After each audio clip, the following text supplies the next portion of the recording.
Angirasa say, Ata para yaya tad.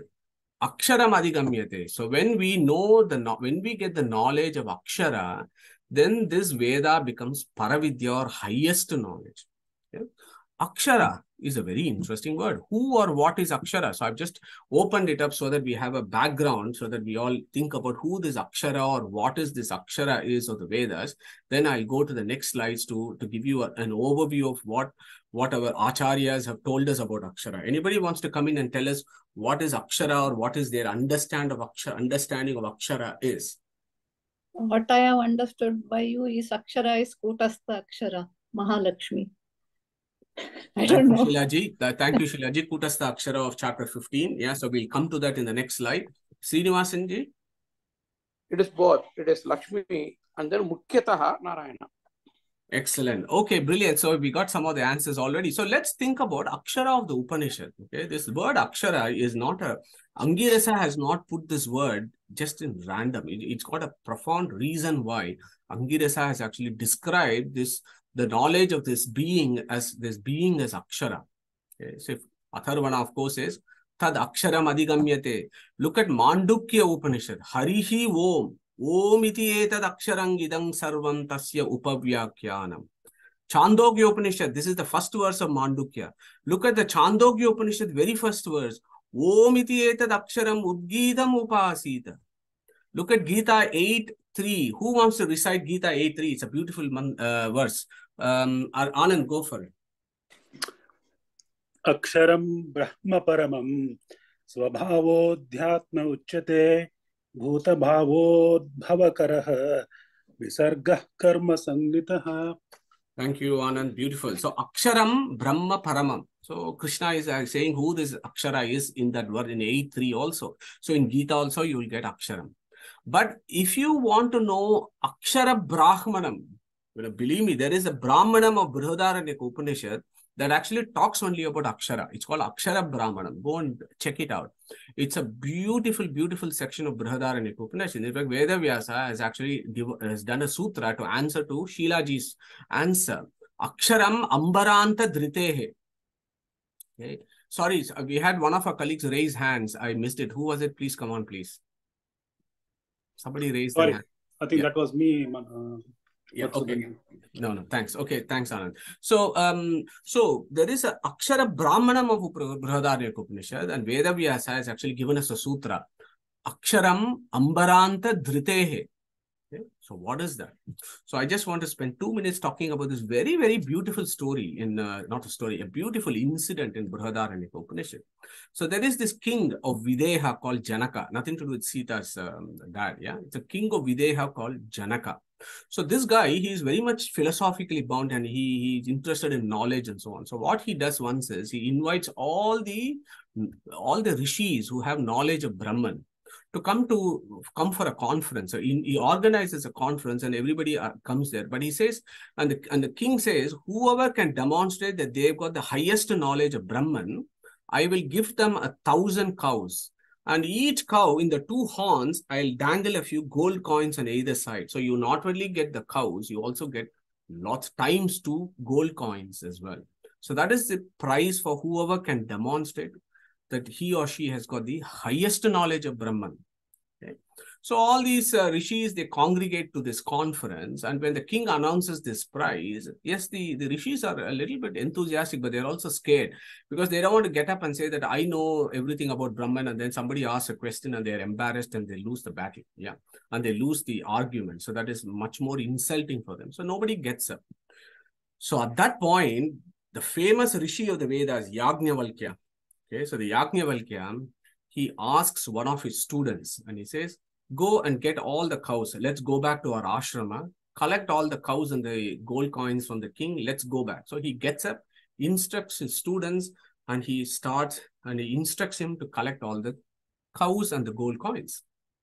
So at that point, the other rishis who are sitting there, they take an exception and they say, look at this egoistic fellow.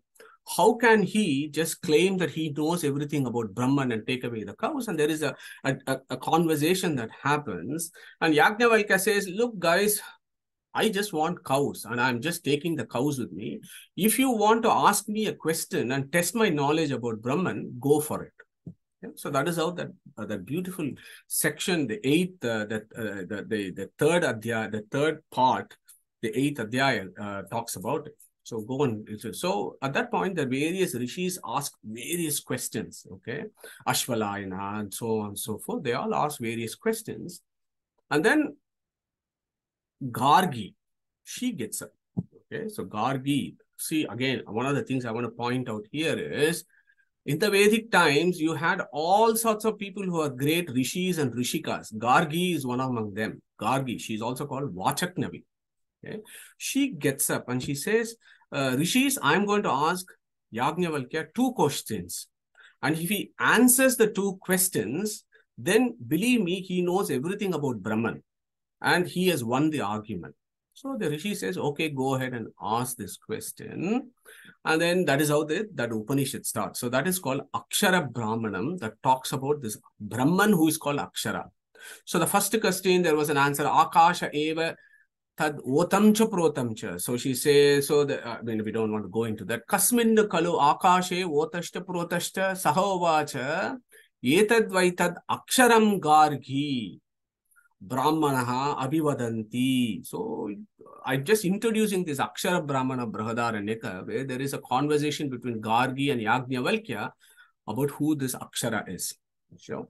And then our Guru Vedavyasa takes this as the Vishayavakya and then settles the argument Aksharam Ambaranta Dritehe.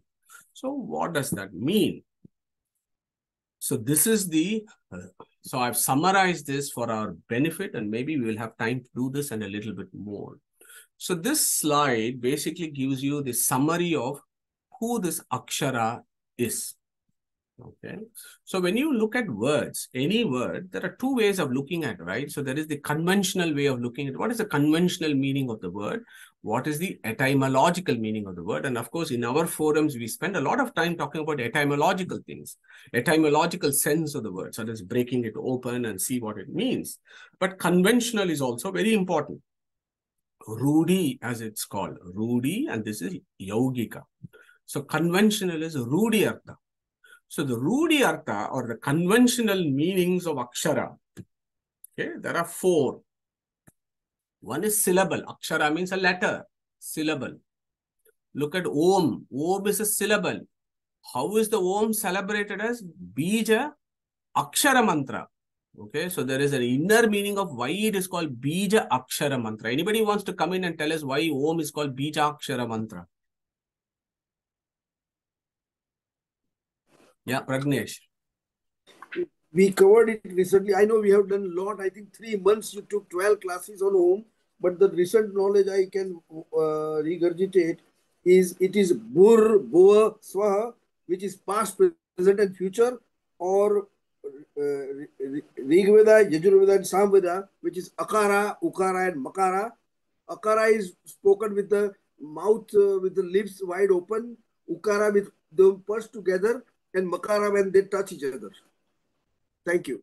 Thank you, Pragnesh. Yeah. So that's beautiful, beautiful. So Bija, this syllable Om expands. It expands into so many things and all the sounds of the universe. It is Akara, Ukara, Makara. It is Vyahriti, and it is Gayatri. It is Purusha Shukta. It is Rigyaju Sama, and it is all the sounds of the universe, which is what we have done. So in that sense, it says Bija. It is like a seed. If you plant the seed, it not only grows it sprouts into a plant, into a shrub, into this gigantic tree. So that is one meaning of Bija Akshara Mantra. But that Akshara there has got deeper understandings of what that Akshara is. So I just want to introduce that idea, and we will be seeing it in the rest of the slides. Mula Prakriti is also called Akshara. Okay, that is the primordial matter. So what is the meaning of Akshara? So Akshara, in a very Rudi sense, in a very conventional sense, it's Naksharati, imperishable. Okay? Akshara means imperishable. Okay, so look at the beauty of our Vedic rishis and the science that they are talking about here. I was quite, astounded when I read this. So Akshara, Mula Prakriti, or primordial matter, is also called Akshara. Okay. Why is the primordial matter called Akshara? So think about this point of singularity, right? Before the Big Bang. That point of singularity that has whatever that is with infinite gravity, it is never destroyed. It just expands and becomes the universe, and then again it goes back to that usual state. That Mula Prakriti state is eternal. It's Anadi Nitya. It is never destroyed. That Mula Prakriti. Yeah. So that is why Mula Prakriti is called Akshara. Now we all know from the Vedic pantheon studies, the Abhimani Devata of Mula Prakriti is Chetana Prakriti or Lakshmi. So in a conventional sense, Lakshmi is also called Akshara. And there are many people who name their daughters as Akshara. You might have noticed. It is on this ground that Lakshmi is also called Akshara.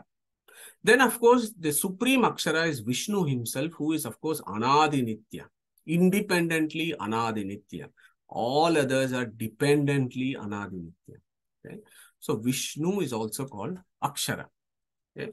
Yaya tad aksharam adigamyate. There we have to understand. First, we need to understand what are all the various meanings of Akshara, and then decide what is it that Angirasa is talking about. Okay? So, conventional sense, 4 meanings. Akshara as syllables, Mula Prakriti, Chetana Prakriti, or Vishnu. Okay? But we should also look at Akshara from an etymological sense. Okay? Etymologically, Akshara, the etymology of Akshara is Ashnute iti Aksharam. So, that which is all pervasive, and omnipresent is called Aksharam. Okay, so that is one etymological sense of Akshara, which is also profoundly scientific. If you think the Mula Prakriti, this primordial matter is Akshara, then think about this idea. Where is this Mula Prakriti? This Mula Prakriti has to be in space. Okay, it is not the space of the Panchabhuta, which is a further evolution in the creation of the universe, where you had Bhuta, where you had Akasha, Vayu, and all that, right? So that is a Panchabhuta. Don't confuse with that space. The question that the rishis are asking here is, for the Mula Prakriti to be there, it has to be there in some space. Okay, so that space is called Avyakrita Akasha. That all-pervasive, omnipresent space is called Avyakrita Akasha. This is what here Vedavyasa talks about. Ambaranta Dritehe. Ambara means the sky, the space. Yeah. So, Avyakrita Akasha. So, Ashnute iti Aksharam means Avyakrita Akasha. Not the material sky, which is a Bhuta Akasha, which is a later evolute. Pre-creation Mula Prakriti exists in this space. Yeah. In fact, this is the view of the rishis, which is amazing. The whole of the material space is under this ever-present space called Avyakrita Akasha. The philosophers actually classify space into 2, Bhuta Akasha and Avyakrita Akasha. So the Avyakrita Akasha is called Akshara. Ashnuteti Aksharam. Here is another beautiful thing. Lakshmi or Shri Tattva is also all-pervasive. Okay? So that is her characteristic. She is all-pervasive. Samanacha. So she is called Samana in Brahma Sutra. In Vedavyasa celebrates Lakshmi as Samana because like Vishnu, she is also all-pervasive. Yeah. So in that sense, Lakshmi is also called Ashnute iti Aksharam. Then of course, our Vishnu is Aksharamam Ambaranta Diritehe. He is the one that controls everything. Okay? So he is all pervasive, supreme Akshara. So he is the Ashnute iti Aksharam in all aspects. Time, place, and guna. Right? That's why he is called Brahman. Right? Atakasmat uchyate brahmeti bruhanto hi asmin gunaha. He pervades in all the 3. Time, space, and gunas.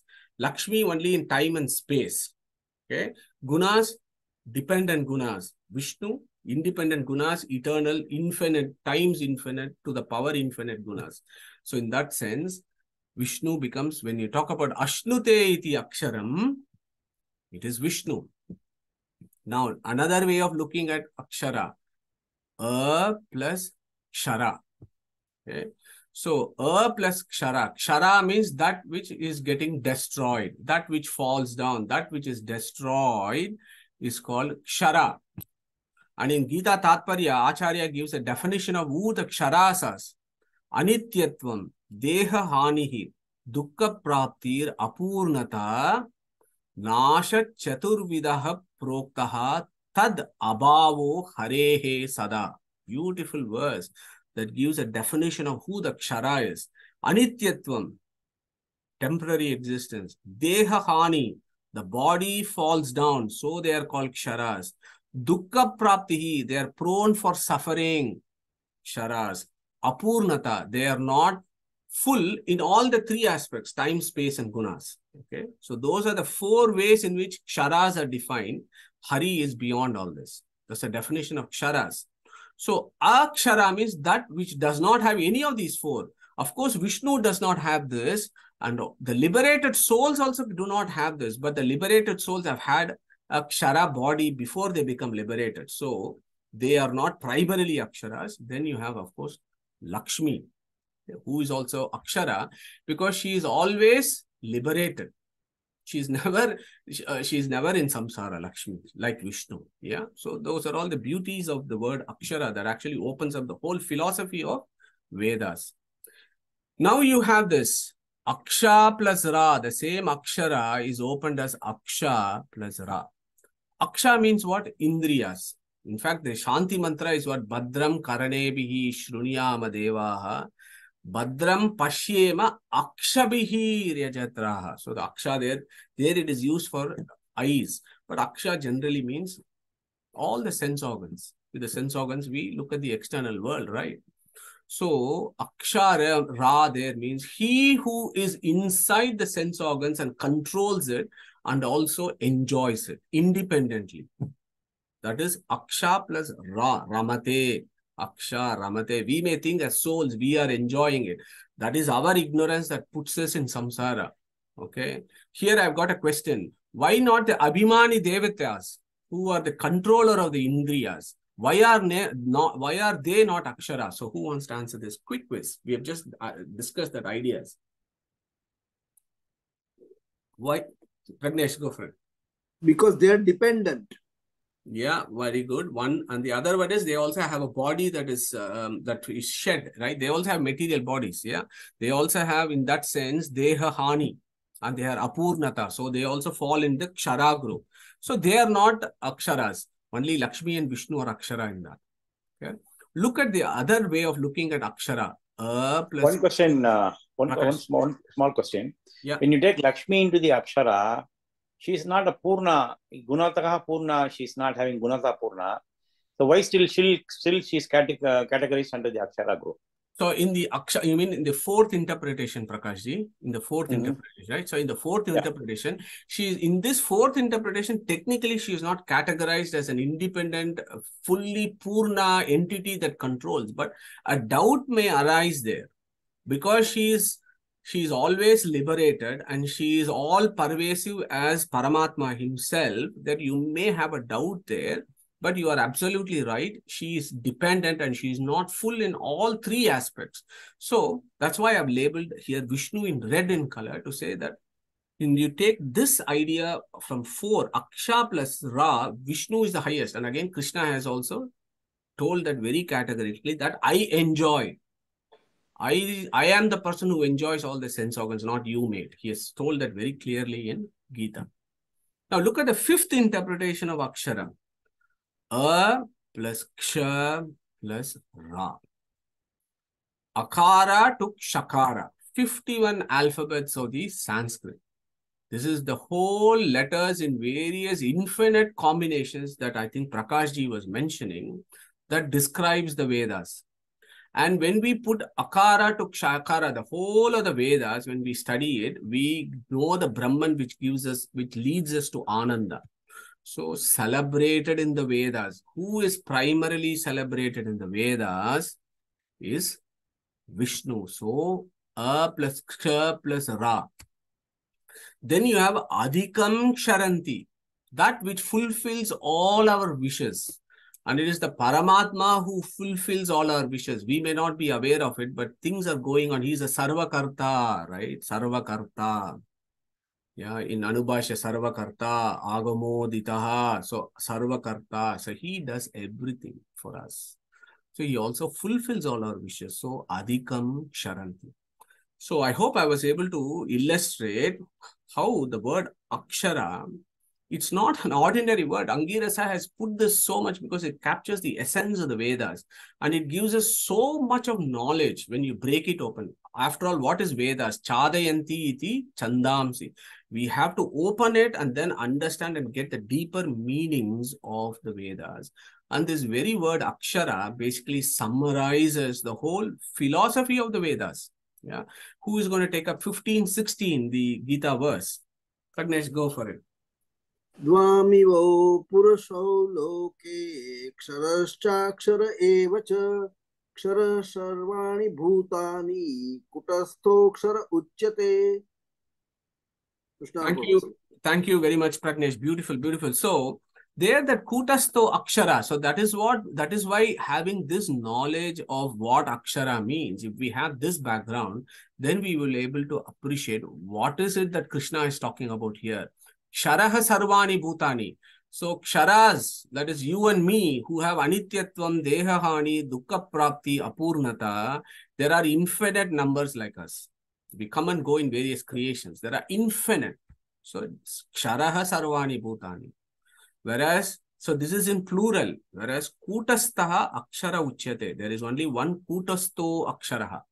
Kutastaha. So there, Shilaji, just for reminder, if you go back to the class in Gita that we did, Kutastaha, the etymology there is two types. Kutam stapayati and Kutastaha. Kuta means sky. Sky doesn't stick to anything. So the idea there is this entity which is all pervasive, which is never linked with material world. So that is Lakshmi, Kutastaha from the Akshara that we have read. And she is also Kutam stapayati. So she brings all these three material things, mix up each other, sattva rajas, brings them together, and she brings all these jivas into samsara, right? She links them with the material bodies. We have done all that. So this kuta of jivas, she stapayati in samsara. So kuta and kutam stapayati. That akshara that does that is kutasto akshara, which is Shri Tattva. And then you have the akshara. Okay, Aksharaha.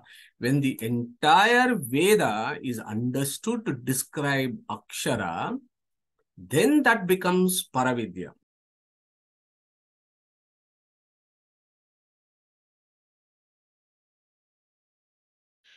HinduKnowledgeAcademy.com will celebrate Vedic culture and present its philosophies to the modern Hindu in an accessible format. Our ancient heritage is our greatest strength. Through preservation and dissemination, together let us spread positivity in the world. Thank you for listening and welcome to Hindu Knowledge Academy.